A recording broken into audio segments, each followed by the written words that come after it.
హిడ్మా ఉదంతంతో 2026 మార్చి కల్లా Maoism, naxalism అనేది లేకుండా చేస్తాను అన్న కేంద్ర హోంమంత్రి వ్యాఖ్యలు నిజమవుతున్నాయని అనిపిస్తోంది.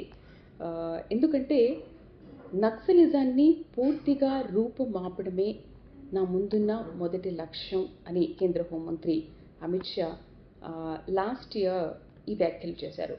ఎస్ అన్నట్టుగానే అలాగే చేస్తున్నారు.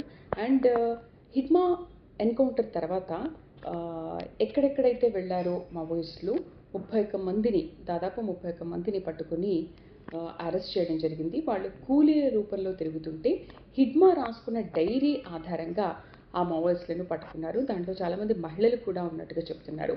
అయితే ఈ మావోయిస్టులు ఎక్కువగా కృష్ణా, కాకినాడ అండ్ విజయవాడ జిల్లాలో ఎక్కువగా దాక్కున్నట్లుగా తెలుస్తోంది.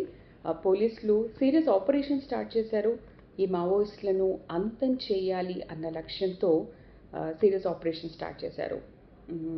సో మావోయిస్టులందరూ నిజంగా ఆ మావోయిజాన్ని వదిలేసి జనజీవన స్రవంతిలో కలిస్తే నిజంగా చాలా బాగుంటుంది కదా.